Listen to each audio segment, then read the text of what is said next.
Terima kasih Anda masih bersama kami di Berita Padang. Bagi Anda yang baru saja bergabung, kami hadirkan kembali 3 berita utama pada pagi hari ini.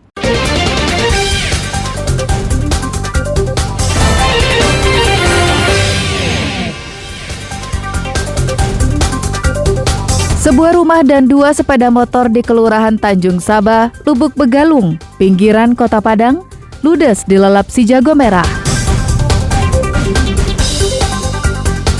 Puluhan peraturan daerah tingkat provinsi mubazir karena tidak ada peraturan gubernurnya.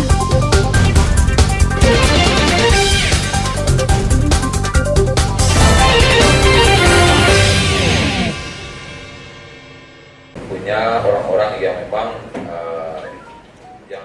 Puluhan peraturan daerah sebagai produk hukum DPRD Sumatera Barat mubazir, sebab tidak ditindaklanjuti oleh gubernur dengan membuat peraturan gubernur sebagai petunjuk teknis di lapangan. Hal itu terungkap pada konferensi pers ekspos akhir tahun kinerja DPRD Sumatera Barat pada hari Senin. Ketua DPRD Sumatera Barat Supardi mengatakan bahwa perda-perda itu ada yang berusia lebih dari 10 tahun. Namun hingga sekarang tidak bisa diterapkan karena tidak adanya peraturan gubernur yang dibuat oleh pihak eksekutif. Bahkan banyak perda-perda yang telah kedaluarsa karena tidak sesuai lagi zaman kini yang tidak pernah dilaksanakan. Padahal biaya untuk pembuatan perda itu sangat mahal, mencapai ratusan juta rupiah untuk satu perda. Kita sesungguhnya sudah beberapa kali bikin surat kepada gubernur untuk bisa sesegera mungkin mengadakan informasi terhadap perda kita ya, dan juga sekaligus juga mengiringi dengan terbitnya peraturan gubernur terhadap perda yang sudah kita sahkan. Nah, memang sampai hari ini kita akui banyak perda kita jangankan 1-2 tahun ke belakang ya, bahkan ada 10 tahun ke belakang sampai sekarang produknya belum ada, 5 tahun ke belakang produk juga masih belum ada. Nah, sementara untuk bikin perda itu kan biaya cukup luar biasa juga banyaknya.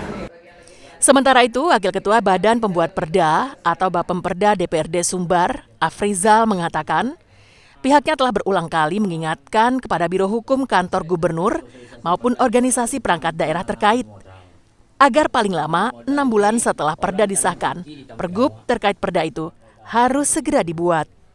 Walau puluhan perda menjadi mandul karena tidak bisa diterapkan, Afrizal menampik perda-perda tersebut dikatakan mubazir.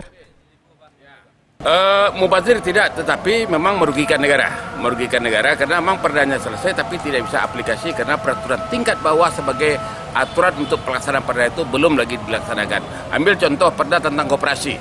Perda koperasi itu sudah 3 tahun selesai, sewaktu saya masih menjadi ketua komisi juga, baru di komisi 3, dan itu sudah kita mintakan terus menerus sampai hari ini belum juga terselesaikan peraturan gubernur tentang tindak lanjut dari perda koperasi. Apapun itu, anggota DPRD Sumatera Barat harus mengingatkan dengan keras kepada gubernur bahwa membuat perda menggunakan uang rakyat yang harus ditindaklanjuti dengan membuat pergub agar uang rakyat tidak terbuang sia-sia. Laude Juhardia Anse melaporkan dari Padang. Apa yuk? Kabid Humas Polda Sumbar, Kombes Dwi Sulistiawan, mengatakan pihaknya telah memeriksa 2 pejabat BKSDA Sumbar dan dijadwalkan dalam waktu dekat Ditreskrimum juga akan meminta keterangan pihak lainnya.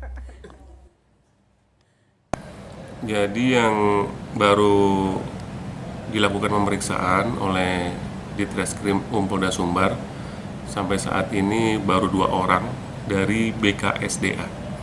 Sementara untuk dari PVMBG itu nanti tanggal 20 kita panggil ulang untuk dilakukan pemeriksaan. Koordinator Pos Bantuan Hukum untuk Korban Marapi mendukung penuh langkah Polda Sumbar untuk mengusut tuntas kasus kelalaian dan melanggar larangan yang ditetapkan Pusat Vulkanologi Mitigasi Bencana Geologi.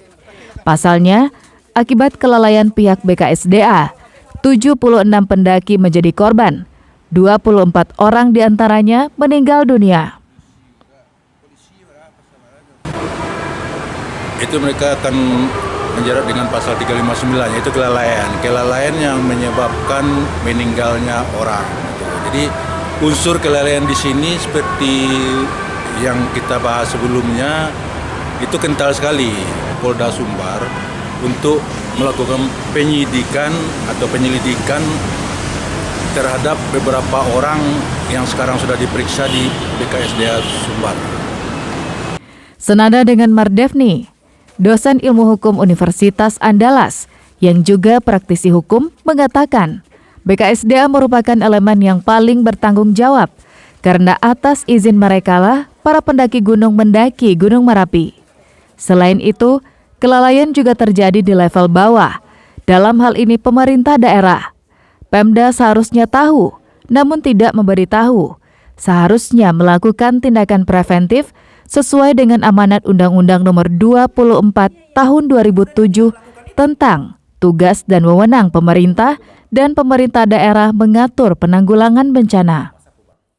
Yang pasti di urutan pertama itu adalah BKSDA.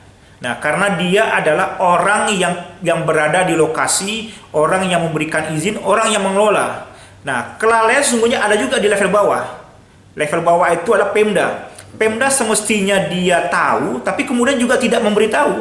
Nah, Pemda di sana juga ada Badan Penanggulangan Bencana Daerah, yang semestinya kemudian dia punya tanggung jawab preventif seperti apa yang diatur dalam Undang-Undang 24 2007, tapi kemudian dia tidak melakukan itu. Pendakian Gunung Merapi memang disorot banyak pihak. Pasalnya, Pusat Vulkanologi Mitigasi Bencana Geologi, Agustus 2011, telah menetapkan status Gunung Merapi pada level 2, yang melarang semua aktivitas dalam radius 3 km dari kawah. Status itu tidak pernah dicabut hingga saat ini.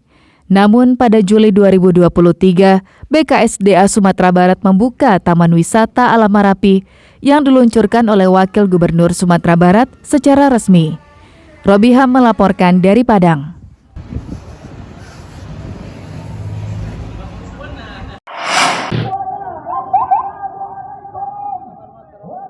Dengan menggunakan atribut dan bendera, ratusan warga Long March sambil berorasi membela Palestina dan meminta agar Palestina merdeka. Warga sangat antusias. Selain Long March, warga juga menggalang dana dan berhasil mengumpulkan 43 juta rupiah. Dana ini akan diserahkan ke pihak terkait untuk meneruskannya ke rakyat Palestina. Menurut Ketua Panitia, M. Rido, aksi ini bertujuan membantu sesama dan menyuarakan kemerdekaan Palestina yang saat ini tengah mempertahankan daerahnya dari serangan agresi Israel. Di Masjid Taqwa Tamiang kita akan long march sampai ke depan Pasar Ujung Gading. Alhamdulillah, tujuan yang pertama membangkitkan kembali semangat dan daya juang masyarakat Pasaman Barat untuk peduli kepada saudara kita yang ada di Palestina, yang telah syahid, yang telah syuhada, agar mereka merdeka kembali sebagaimana kita merasakan kemerdekaan itu. Donasi yang telah terkumpul, Allahu Akbar, 43.500.000 rupiah. Jazakallah khairan katsir. Saat aksi ini berlangsung, polisi mengawal mereka serta mengatur lalu lintas. Tak hanya itu, polisi juga menggelar rekayasa lalu lintas di titik tertentu, sehingga saat aksi berjalan, kendaraan bisa melewati jalur lain dan terhindar dari kemacetan. Karena kegiatannya ada menggunakan jalan raya dari Bulitawa menuju ke kantor wali negara Ujung Gading. Ada rekayasa lalu lintas, Pak? Sementara nanti setelah rombongan sampai ke kantor wali negara Ujung Gading, kita rekayasa lalu lintas dari arah kendaraan dari arah Simpang 4 kita alihkan ke Pasar Lama menuju ke arah airport. Artinya kondusif, Pak, ini, Pak? Sampai saat ini masih kondusif dan harapan kita bisa berjalan dan aman dan lancar. Long March dimulai di Masjid Taqwa Ujung Gading menuju kantor Nagari Ujung Gading yang berjarak sekitar 2 km. Hingga acara berakhir, aksi berjalan dengan aman. Warga juga membubarkan diri dengan tertib. Safatul Ulum melaporkan dari Pasaman Barat. Saudara, informasi tadi sekaligus menutup berita Padang pagi ini. Saya Fri Meriana beserta tim redaksi yang bertugas mengucapkan terima kasih dan sampai jumpa.